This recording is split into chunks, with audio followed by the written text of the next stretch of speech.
What does a Black food experience feel, taste, and look like?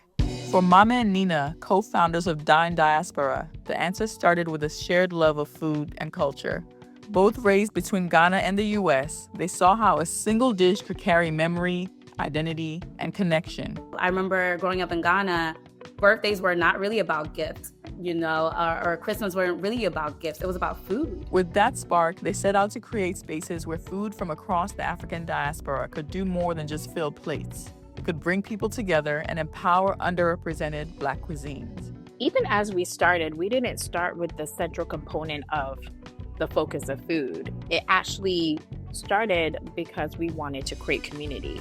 What began as an intimate dinner experience in Washington, D.C., soon evolved into a global platform. From supper clubs to brand partnerships, from spotlighting chefs to nurturing food entrepreneurs, Dine Diaspora has spent over a decade reshaping the conversation around Black food. They also launched Black Women in Food, a movement amplifying thousands of women across the industry and honoring the impact they've always had on our plates. We knew Black women are doing great work in the food industry. However, they're looked over. So on today's episode of Black and Borderless, we ask all the necessary and pressing questions about food and how it's tied to our identity as diasporans. How do the foods we eat shape our cultural identity? How is a new generation reimagining their parents' recipes while still honoring tradition? And what does true Black representation in the food industry look like? Find out in this episode of Black and Borderless. Look at me being taller than everybody. The thing is, I'm a pretty tall girl, but I'm on this couch, which is like making me. Well, We'll take it. Nina's probably the shortest. I asked you guys to bring wine. I noticed no one brought wine. I wonder why at 9 a.m. in the morning, right? Like, I'm just. I have some tea. Yeah, I have my tea. So I do have a cold. So if you hear me kind of like taking steps, so I'm drinking the tea out of necessity, not just for the look of it. So I really need it. So again, thank you, ladies, for agreeing to be on Black and Borderless. We're really excited to have you on. As I was just telling Mame before you got on, Nina, like this has been like a 2 months in the making thing. I'm glad we made it happen. Thank you for having us. So let's start just in the simplest terms. And we just like to just start. Tell me what Dine Diaspora is and what its mission is. Mom, you want to take it? I'm gonna throw it to you. Well, Dine Diaspora is our business that we've had we're going on 11 years now. And it centers food in a way that allows us to center Black food experiences through events, through brand partnerships, and through opportunities that feature chefs, food entrepreneurs, and essentially invest in showcasing and amplifying that work that's being done and bringing the attention that it deserves. Awesome. So let's talk about the term Black food, right? Because that's a pretty loaded term. What are we defining as like Black food or a Black food experience? What does that encompass or entail in terms of Black food, so to speak? This is a concept that we have consistently gone back to when we started. I think when we first started, we had to define what that was for us. And essentially, we wanted to celebrate food of the Black diaspora. So in our name, the word diaspora exists. And when we talk about Black food, we talk about it across the diaspora. And so for us, that means anyone with African heritage around the world. And so whether you're a recent person that's immigrated to somewhere around the world, whether you're on the African continent still today, that thread is where our heritage lies and our lineages converge in terms of how the food ends up on our tables. And so we're looking at, Black folks in the Caribbean, Black folks in the US, Black folks in Europe, of course, Black folks all over the continent of Africa, South America. The idea of race and food is truly tied together, and the differentiations comes in so many ways with experiences, ethnicities, and there's so much diversity within that, but we want to encapsulate it all in that concept of what is Black food. Yeah, for sure. No, that makes total sense. And I think it's important, right? Because the term Black now has so many meanings, and depending on who you ask, who's Black and who's not Black. So I think it's always important that we qualify what we mean when we say that, and so we can better understand what kind of experiences that you guys are putting forward. So tell me about, give me an example of like a food experience that you did, you put together recently, for which brand or for which event, and who was the target audience for that particular event or experience. Absolutely. I mean, you want to do the summer events we've been doing? Gosh, what are the summer events? Oh, right. She just See, said what is this like for? Oh yes. Well, recently, I think at the top of this summer, or so perhaps it was in June, of 2025, we partnered with Chef Eric Ajapong, who's based in Washington D.C., to execute an experience called Gold and Groove at his new restaurant called Almina. And of course, the target audience were individuals who, one, love food. We typically say like the audiences that we cater to are those who are culturally curious, right? And so, what does it look like to be culturally curious? It's like you're curious about food, you're curious about travel, you're curious about just exploration, and you have an open mind, and you're looking to just come present and to be surprised and entertained. And so, this included a Sunday affair that had a curated menu with items from the Almina menu as well as some new infused items, and then really doing that through culture and music. And so we had a DJ, we had games. I think if we talk about this, people are really, really searching to have and hold space in person. You know, we're kind of like moving away from things that are virtual and wanting to create space in person. And there's no better way to do that than to really curate an event that is joyful, that like centers joy, centers good food, and good music too as well. And so we're able to really work with him to create an experience that can again can connect to his target audience, but also bring new people into the restaurant who didn't know it before, but have discovered it through an event like ours. And that's typically what we do too. Sometimes like you get the hook through an experience and then you become a returned customer. Yeah. And when in reading like and listening to some of your other interviews, I listened to some of your other, podcast interviews that you did, and reading about what you're doing, and just kind of doing my homework before this. I find that there are like three things happening at the same time, right? With Dine Diaspora, like almost like three missions. And correct me if I'm wrong. There's almost like, okay, one is that we want to bring people together, right? And food is a way to do that. So, food builds community, that whole kind of, idea. Two is that we want to promote food of the African diaspora or of the Black diaspora, right? We want to make that food known, make it more mainstream, make it more global. And three is to promote the talent behind Black food, right? Like you just mentioned, Chef Eric of the restaurant in DC of Amina. Like it's actually like giving him a platform where he can showcase his food. Are those the three things, number one? And do you find that sometimes they're kind of conflicting? Like which one is like the higher priority? Which one keeps you guys going? Is it like the promotion of Black diaspora food, or is it the building the community? Yeah, I think you summed it up perfectly. And I actually wouldn't say that one stands out of the other, because everything you do, all three of those are a thread. So, and let me just go back to when we first started. When we first started, we started out with dinners. And these were really small curated dinners. And it's funny because at that time, Eric, who we still work with today, all these years, was the person that we first worked with, was for our first dinner in DC. And the concept of that dinner had all of those things, right? And that has remained that thread throughout. So it had the chef, the featured chef, we would call it, that was doing their own menu. And 11 years ago, we have to think about what time it was in terms of the idea of African food and Black food experiences in the US was not as big and bold.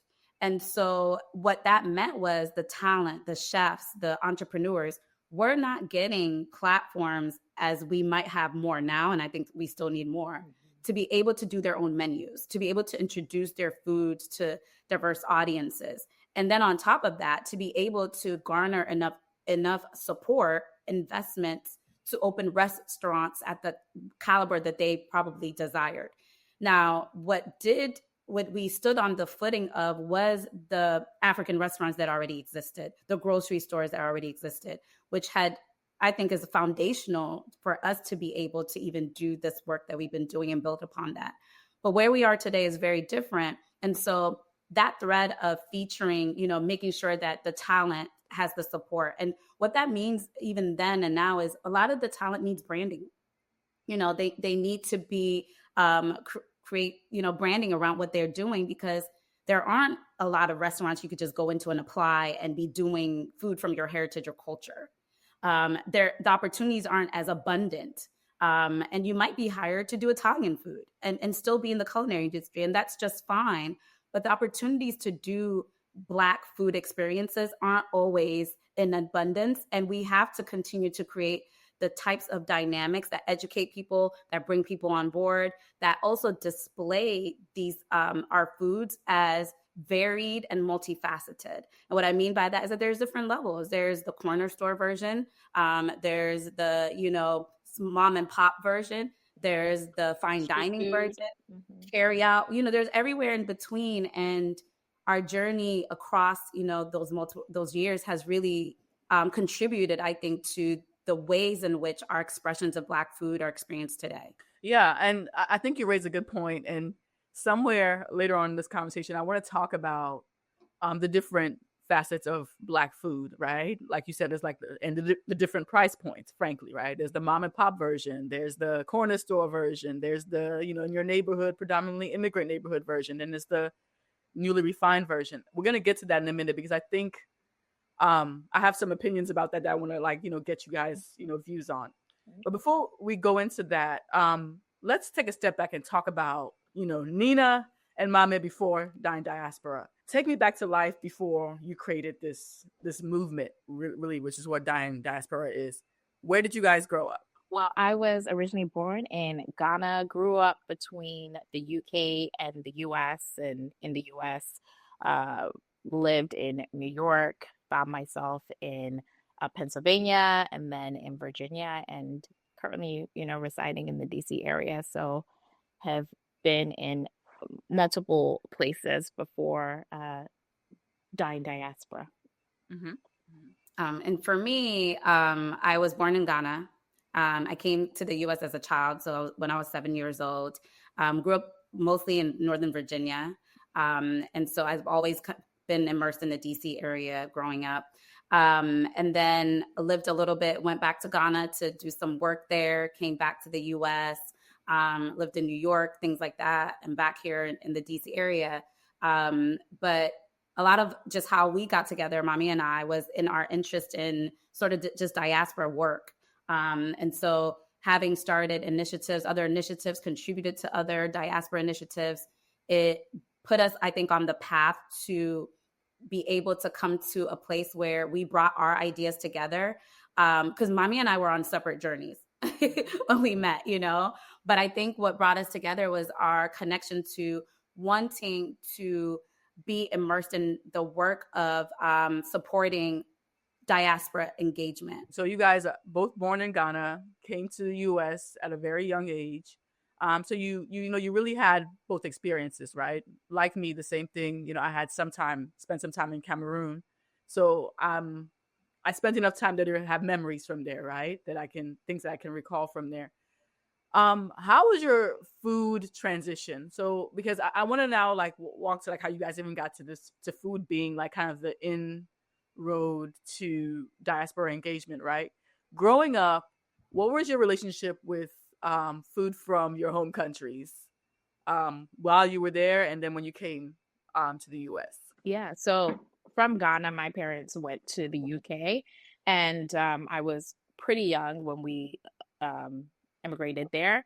And from my understanding and the stories I've been told, right, my parents were trying to assimilate us into the British culture, or was trying to get us to eat cornflakes and oatmeal as breakfast, and that is not what I wanted. I wanted the traditional foods that we were eating in Ghana, and that's what I wanted as breakfast. So the soups, the wache, as a 3-year-old, that's what I thought was food.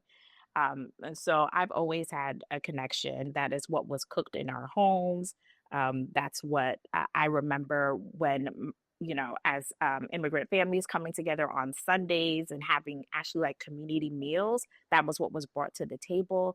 Also infused by some, British meals too as well. So the exploration of food was always present about like dabbling in what but also being curious about other cuisines and presenting that to the table. I know as I was young, my mom just took a culinary course too to just experiment with food. And so she was making things that were non-traditionally Ghanaian at home too as well. So there was always sort of food exploration. Yeah, I would say, my journey coming to the US, I think as a child can be very complex for any child, especially like, I was old enough to see the differences in the food, to be aware of what Ghanaian food was, what American food was. But I think what's most fascinating about sort of the transition and growing up, in a different country than you were born, was a lot of my experiences were actually dictated through the spheres of life that I had, right? My parents, what they bought, what we had in the home, school, what they served, what that, and then friends, right? If you were ever invited, I was, going to friends' house. So those type of things really shaped how I viewed like food myself. But one thing that, I was reflecting like that didn't play a big role was restaurants for me growing up. We just didn't go to restaurants. It wasn't part of our culture as a people, I would say, in my parents' generation. And so a lot of the foods we had were home cooked. And I always remember my parents always trying to figure out how to embrace American culture in the household. And so what that looks like is it really didn't matter until it was holidays. I always I don't really remember it being a big thing until it was like Thanksgiving, and my mom is slaving over making a turkey that no one's going to eat because we have to have the American experience. It's Thanksgiving. And those kind of cultural things that are new to them, they're learning at the same time, but they are wanting to give me through food experiences, all juxtaposed with the many, I remember growing up in Ghana, birthdays were not really about gifts, or Christmas weren't really about gifts. It was about food. It was about jollof rice. And so those were the biggest pots of jollof rice I would have. And those things still translated. And so the idea of community around food has always been a thread, I think, and still remains in my family. But the ways in which I'm experiencing it out and the things that I seek out are still different, I think, because my generation has had a different experience growing up. Yeah. And I can relate with many of the things you guys are talking about. Again, coming here, I had the same thing too, Mame. When I was a kid, they said all I wanted when I was a baby, all I wanted to eat was fufu and okra. And there was, I was like a half American, half Cameroonian kid. My mom is American, my dad is Cameroonian. But there was a kid who was fully like American. So fully Cameroonian. Had two Cameroonian parents. And they said she was a more Americanized baby than I was, because all I wanted to eat was, I had the American parent, but all I wanted to eat was fufu and okra. But I think what I noticed with myself, and even like, my nieces and nephews, is that they go through that phase where they're in love with the food from their parents' home country, right? They love eating fufu and the wache and all of that. But when they start going to school, they start kind of suppressing the love for it, or start pretending like they don't like it and start asking for American foods. Even with my kids here, the same thing. They were on a strict fufu and okra diet until they were like 3 or 4. And when they started going to daycare and school, all of a sudden they started kind of rejecting it. Things that they love, like that they genuinely, viscerally love. Did you guys go through that phase at any point in your life growing up where you're like, oh, no, please don't give me any more plantains. I don't want any more beans, please. I mean, it's like one of my biggest memories. Well, first of all, I'm not a fufu girl. So all my life since little, it was fufu night, I was struggling. Okay.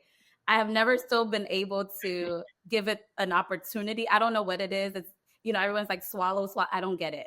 I've never got why you don't chew this thing. So it's never been a thing. But so fufu wasn't my, thing to kind of, get over with people. But I remember going to school, my first week of school in the US, and going to the cafeteria. And for me, it was, I remember getting the food that they had, but not really knowing what to do with it. And what I mean, it was like a salad, like a little thing of salad. And I stared at it because here a salad needs to be dressed. Like you have to put your own dressing in it. We don't do that. That thing comes decked out. The salad was looking only like lettuce. It was just lettuce. Because it was. Did not like I remember like I stared this is a big memory because people around me made it a big memory. But I really was trying to understand what was in front of me and how I was supposed to approach it. One of those things is, was I supposed to use my hand? Was I supposed to use a fork? So I looked at the salad, and to me, because it looked like just single lettuce, I thought I was just going to pick it and eat it. So then a girl that was trying to be my friend was like, no, what are you doing? You don't do that. And I'm like, I don't get it. You know, so she was trying to teach me how to eat this thing of lettuce. A burger, you know, like approaching that, like just kind of just the understanding. But what I found in those instances is that my peers were the ones that were bringing their lens to how I should experience food, what I should, you know, if I brought something new, I already knew that they were acting like that with lettuce that I didn't know how to approach. And I really didn't feel welcome to introduce them to my food. And so when I think about it, it's more so like I have to explain. I have to do a lot of, you know, like giving you insight into my life and my experiences as a child that I didn't have the even foresight or, you know, strength or knowledge to be able to do. So it was easier to kind of just be like, conform. Like, okay, here we eat burgers with our hands. Here we put sauce on our lettuce, whatever it was, and just kind of go with it. However, at the same time at home, my parents were very much just doing what we had to do, you know, like this is what we make, this is what we eat. And so I always had my favorites or whatever, but the negotiations would be like when you go to school and they're like, what's your favorite food? And I had to negotiate. What do I tell them? Because now I have to explain. And so, you know, I might say, oh, it's rice instead of jollof rice. And just that labor, and people, you know, you don't think about it, but the labor is on that child to have to educate and bear the burden of otherness, like feeling like I'm different, that has nothing to do with shame, but everything to do with like just having the courage, the labor, and the strength to do it. And, you know, those instances were common. Yeah. Mame, did you want to add anything? I see you nodding a lot, and I want to know if you want. Yeah, you know, my mom was like just very unapologetic Ghanaian. And so when I brought friends home from school, it wasn't like we were getting pizza. She was like, this is the rice and stew and jollof, right? And this is what they're eating. And I'm like, you know, how come we can't get just regular like pizza and the things too? But the funny part about it is that they enjoyed that food and actually wanted to come back to my house. I don't know if they wanted to even play with me, but to eat the food that we were making at home. And so it was kind of like thinking about it now, many years later, to see that they like that exploration too, right? And enjoyed it. And I think as kids, you just want things that are new, right? New to you and not what is traditional and ordinary at home. And so you want to taste the hamburgers and the pizza and, you know, whatever else that you're not getting. Spaghetti. I remember when I went to friends' homes, I wanted like spaghetti bolognese. And that became something that I really, really liked. So I think it's just like, you know, what you are accustomed to that becomes standard, and just wanting something new.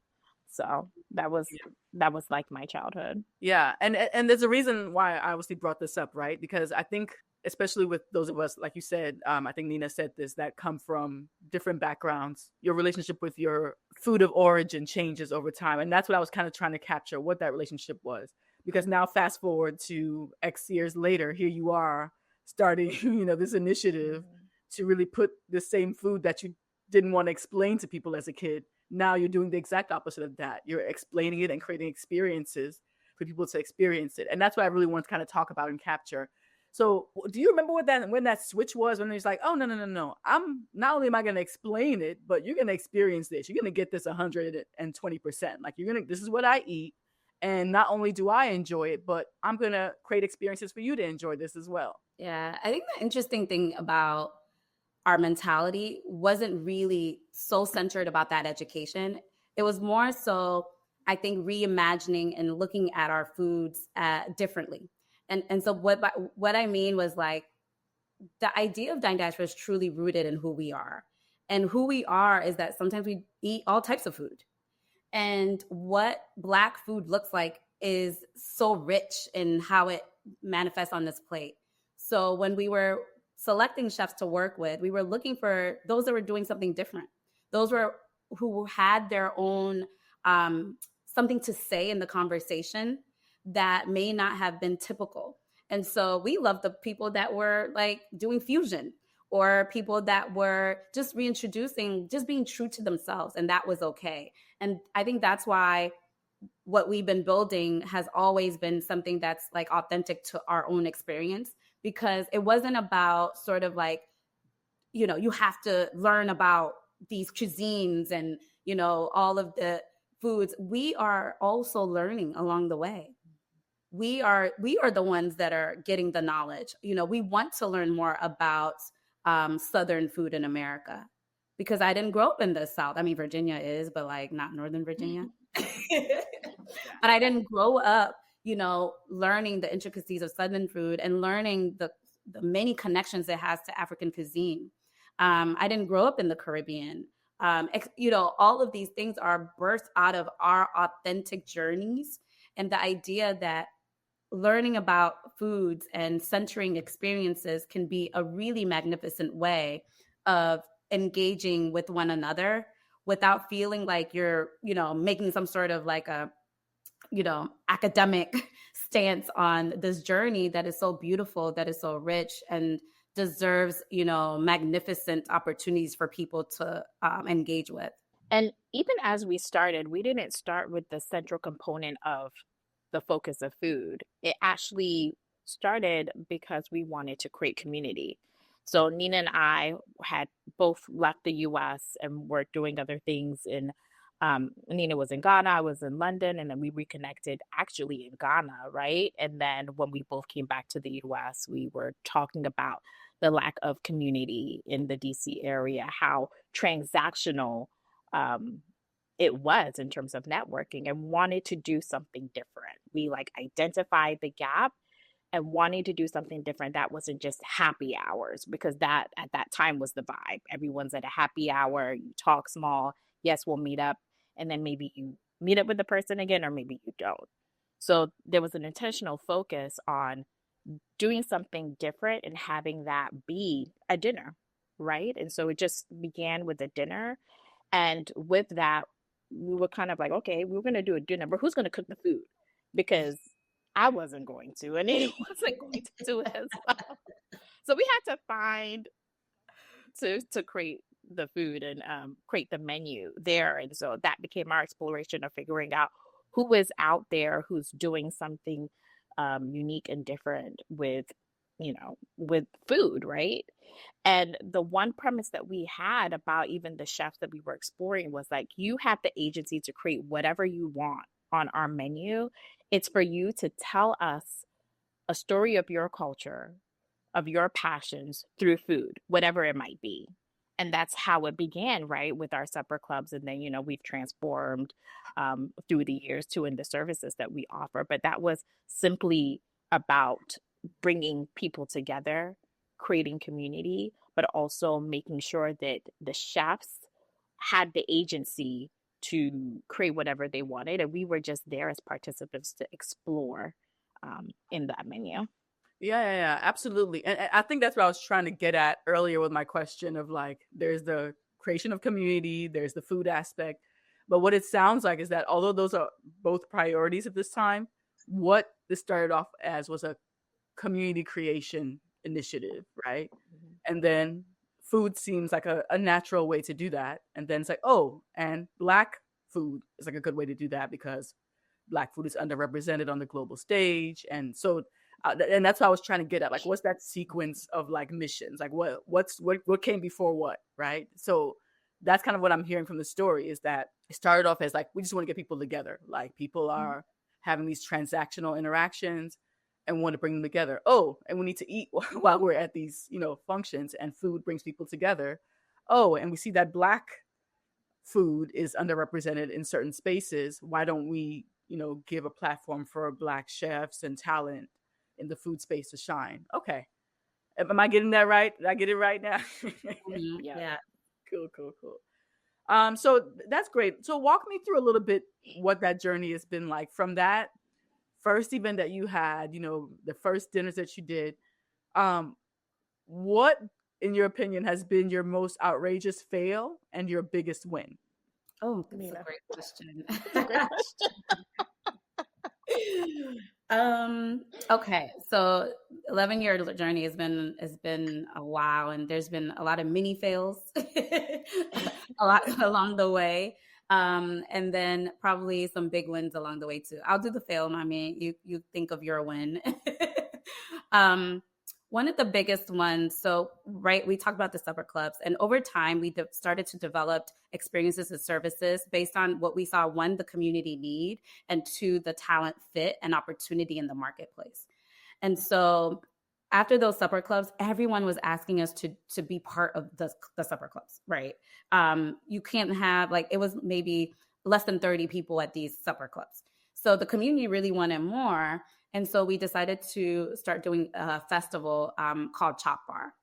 And that festival was basically, the experience was, I would say, one larger, like 300 people experience. And it featured a chef who would do their menu, but in more like hors d'oeuvres and past bite sizes. And also music, DJ, prizes. I mean, just very dynamic, but all centered around the idea of makeshift restaurants across the diaspora. So for many people in developing countries, there's these restaurants that are just kind of come as you are. Order your food, good food, eat, no frills. And so, or mom and pops, or restaurants. And so that's the design. So the feel of it, the vibe, the design, everything was around this. Anyway, large event with a lot of things going on, as you can tell, sponsors, everything. Well, one year we had this experience, and in our minds, we had failure. In everybody else's minds that we had for it was success. So this discrepancy has really been haunting us. And it was because no one really knew the behind the scenes, the stress that it took, things not going as we had planned it. One of the biggest things was like the venue that we were using. We had used this was the third year that we were using this venue. We knew it back to back. But guess what? The size of the people that came, meaning we had a larger crowd. So this place was hot. Okay. We were all sweating, and it was a hotter day. So it had a rooftop, and they didn't have their AC working. Ooh. Child. If you knew, like, we wanted to cry, and I think we did cry at the end. People are eating like hot food with and hot like people and fanning, and we're sweating, and people are still having a great time, but we're so like, oh my gosh, because we have planned this to perfection. They had promised us umbrellas on the rooftop. They weren't there. Everything to us was like breaking and falling apart. And ultimately it ended, and the debriefing became, a challenging moment, because we just felt like we had failed and we hadn't done this thing to the best of our ability.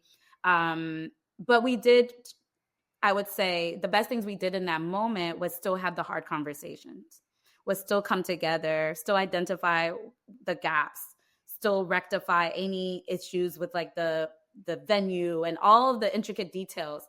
And to me, those were the hardest parts, because like when you feel like you haven't done something well, you just want to walk away. But when you have like business partners and all of these things, you have to kind of be real and count the money and come to, so we had to do all of those things. And ultimately it kind of left some trauma, honestly, about that experience itself, that I think we've worked through. Yeah. You guys have figured it out as a team, as a duo. You worked Yeah, and ultimately we're even looking at bringing it back because people ask for it so much, and we recognize that failure is interesting because for you as the builder of something, the benchmarks you're trying to hit doesn't always correlate to what people feel. And so, and even if there are some benchmarks that you don't hit, there's always room to improve. There's always room for redemption in some sort. So it wasn't like a big failure, everything went bad, but it was a lot of things that we held ourselves on a standard of that we didn't meet that really, I think, affected how we view that experience moving forward. No, absolutely. And I think that's really important to like, I want to sit on that point for a minute because I think as entrepreneurs, especially entrepreneurs of color, I think because I'm among that group, we're really hard on ourselves, right? Like Amen. we have to be better than non-entrepreneurs of color, or entrepreneurs who are not of color. So we set really high standards for ourselves. But you raised a good point. The irony is that the audience, the people that were having this food experience, didn't see all the glitches and all the things in the back. I mean, they probably knew it was a little warm in there, but overall, they probably left thinking this is a good, culinary experience. But you, as founders, kind of had to like bear the burden of knowing that no, we could have done way better than this, and still hold yourself to that standard, no matter the outcome of the people that you have. I think that's a really noble thing as an entrepreneur to have, right? Because you could have just said, no, they were happy. It's okay. But for you to go back and kind of, think about what you could have done better, I think speaks to the fact that you're passionate about the craft. You're not just passionate about, what people see, but you're passionate about everything that has to do with that craft. So Yeah. go ahead, Mame. Yeah, we were extremely hard on ourselves, but it was as a pivotal point to kind of also show that like, wow, we've actually grown as a business, and what we did in the past, we can no longer do moving forward in the future because everything just needs to change too. So it was a Yep. great learning lesson. No, absolutely. So now on a more positive note, what was like a really big win for you or some impact that you had that you're like, oh my God, I didn't even see this coming. Like this is big. The creation of, the Black Women in Food organization, that's a win for us, right? How we are diversifying, how we are showing up, and the new initiatives that we're bringing to the forefront too. I see that all as wins, and how those have evolved. Like even Nina did a documentary that took her to Dubai, and that the creation of a book. Like we're evolving, and it's the foundation of this business that continues to grow and create new opportunities that also create opportunities for others as well in the business. And to me, those are wins. Yeah, let's touch on those a little bit because I don't want to kind of gloss over that. We were going to talk about the Black Women in Food thing that you're doing a little later, but I think this is a good time to talk about it since we're talking about wins and how you've expanded the Dine Diaspora brand beyond just the food experiences. So tell me what you are doing with Black women in food and why you're doing it. Yeah, so I was actually going to mention that as a big win. So a few years into building Diaspora, we honestly had to take a step back and reevaluate our impact. And in that exploration, we recognized that we were working mostly with male chefs. And by that, we were creating part of the system that continues to position male talent and experiences at the forefront of the food industry. And in our quest to be the catalyst for diversity, that wasn't really shining through in the opportunities that we were engaging in. And so Black Women in Food came out of that, where we knew Black women are doing great work in the food industry. However, they're looked over. And so we created the nonprofit to support Black women in advancing in their careers, in connecting them to opportunities, but also creating experiences centered around their work that celebrates them so that no one could ever say they can't find a Black woman to do anything in the food industry. And so Black Women in Food is a food systems focused organization that actually involves every aspect of the food industry from agriculture all the way to food waste. So professionals all across that spectrum, we bring together because we believe that we have to have a systems focus for women to thrive in the food industry, that a food media professional should know a farmer should know a chef.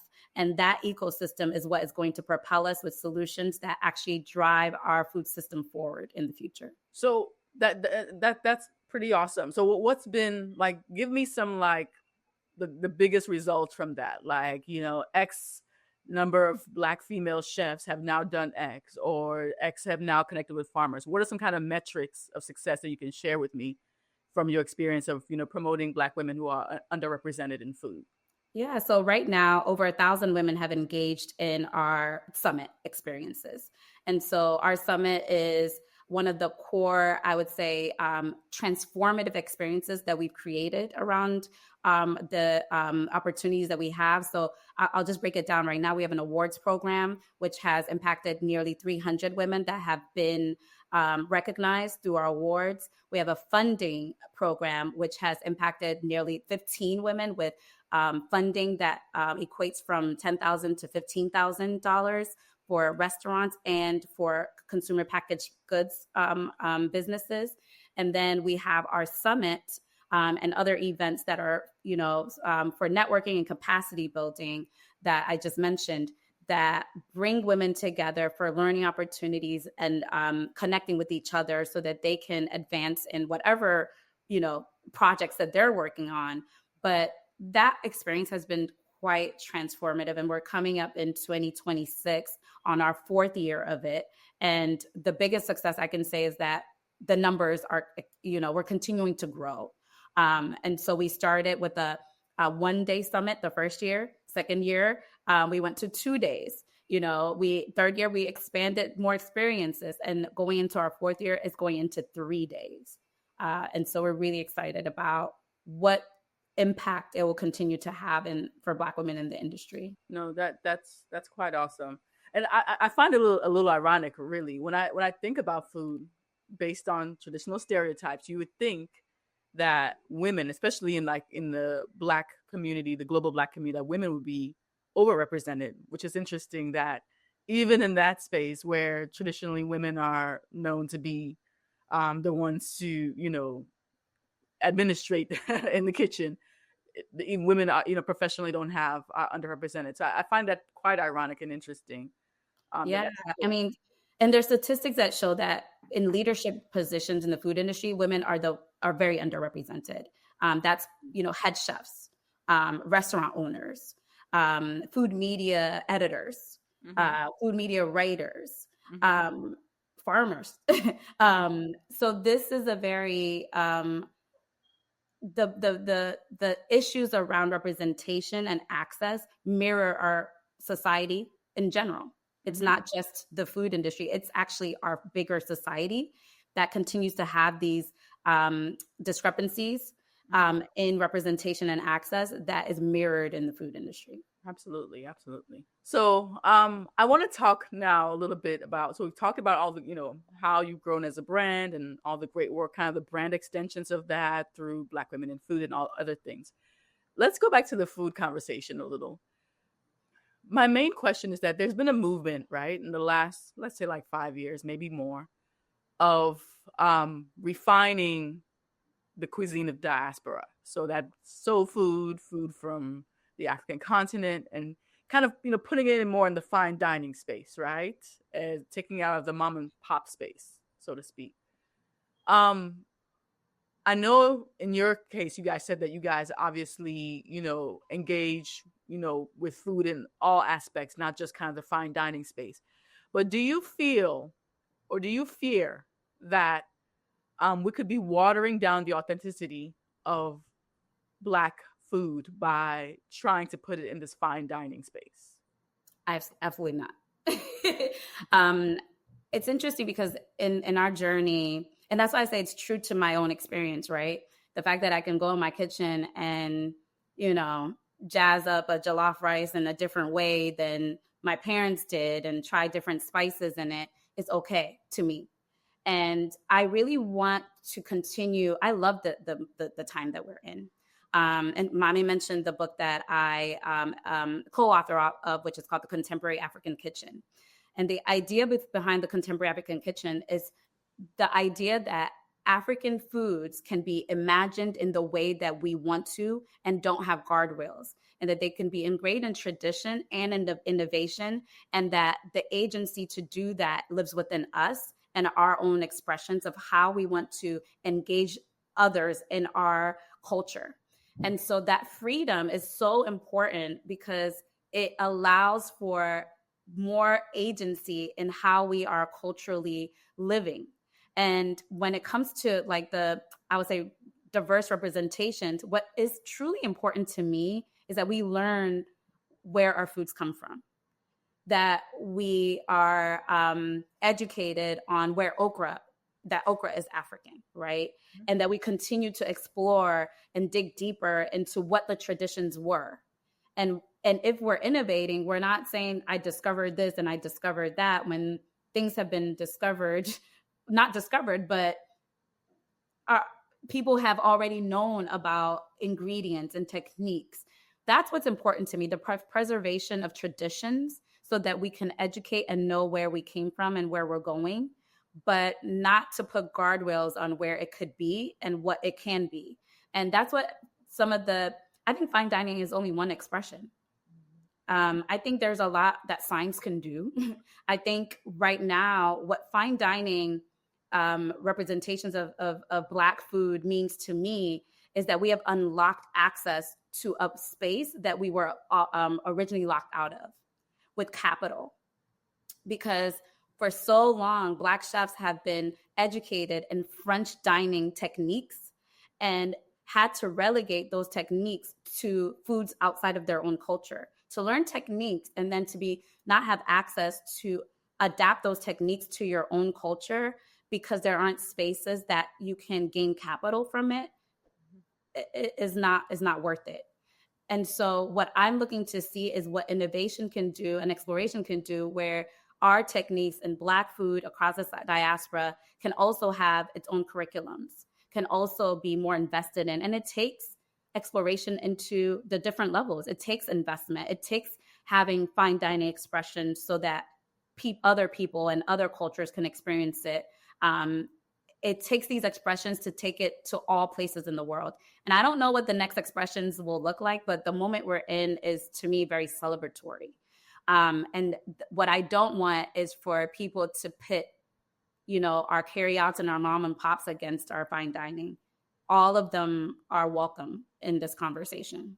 No, and that's a really sharp point. That's a soundbite there in and of itself, right? Because I think I see that happening in the market, and that's why I'm asking, right? Like, how do you engage the mom and pops and still engage in this fine dining world, or even in the world of, cuisine fusion, without making it feel less authentic or making it feel, for lack of a better term, bougie, right? Because sometimes you can get too bougie with African food, like the rule of like, okay, caviar on top of jollof rice. Someone was like eating caviar on top of jollof rice the other day on TikTok somewhere, and people were like, oh, you don't do that.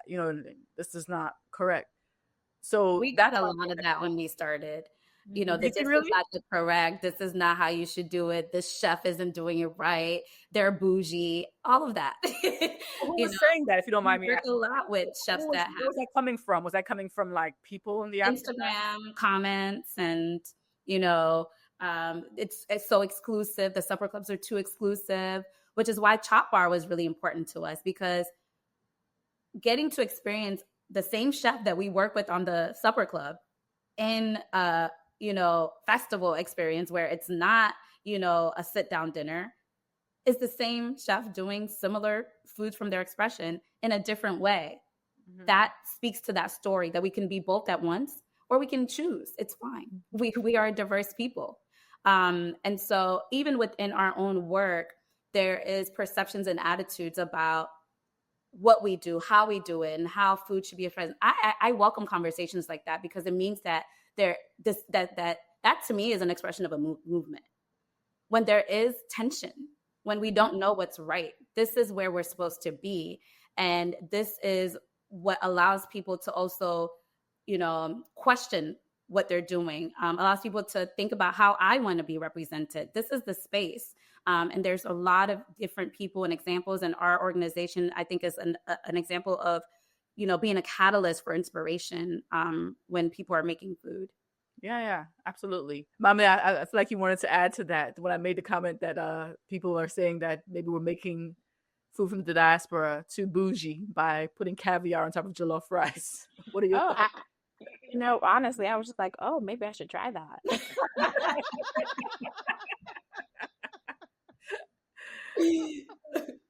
Send that over. No, and I think that's characteristic of, first or second generation, however you classify those of us who, were born to immigrant parents but have spent most of our lives here, is that there's this tension, right, between, like, I'm sure, when you tell some of your, relatives what you're doing, you've gotten mixed reviews, right? It's probably not always like, oh, great. Oh, what? A fusion, a Japanese Nigerian fusion, go for it, right? There's always this kind of like, oh, wait, why are you doing this? So that's why I wanted to bring that up. I want to lean into that tension and talk about it, because I think it's something that people always bring up. Yeah, And it's and important to address that, right?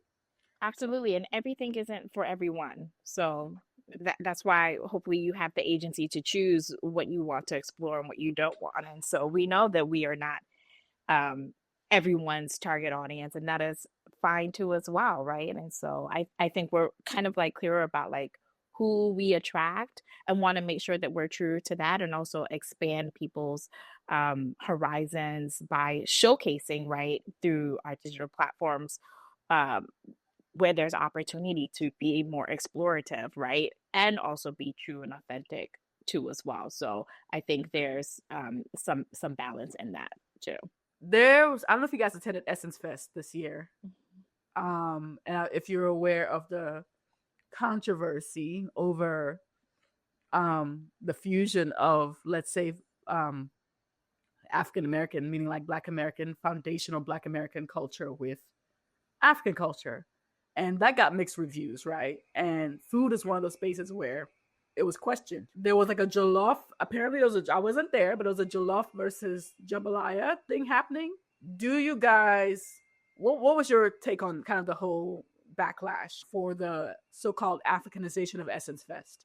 So we were there. We were part of some of the production there in terms of being speakers. And we had a great time. And let me just say, I love Essence Fest because it's one of the few and biggest places where diverse Black culture is centered. And back to the food. It saddens me because a lot of the people that were at the forefront of speaking on that were not actually there. And so being there, I know that battle was actually not part of the core Essence experience. It was offsite at Xavier University, was the host of that. So, and they're doing such an incredible job in the food industry connecting the diaspora. And so when we think about food and where we are at with food now, I think it's important to really recognize that Black people are diverse and our food expressions all have room in a conversation. The idea of jambalaya and jollof is the perfect marriage of what that looks like, right? That Louisiana jambalaya, the mix of the Creole, the African American culture, American culture, and then, jollof, West African culture. I love the idea of using, and it was not a food battle, it was a basketball battle. So that was just the terms that they were using to have this kind of, competition. I don't have necessarily an issue with sort of amplifying culture through food in any multifaceted lens. I think in that bigger conversation, it's really about not very much the things that are being centered. It's around tensions around opportunity and access, and people feeling like if one group or identity within the Black experience gets one thing, then another one is losing. Food and all the other festivals and all the other things are being used because they're accessible to us to have those conversations. But the broader conversations is around how do we come together? How do we embrace our differences? at the same time not washing out because we want to be looked at as the same. And that's what Dine Diaspora does. We don't wash out the differences in a quest to be the same. We want to recognize the differences, identify some of the gaps that we need to support one another, and work on that. Like, where does the work need to be done?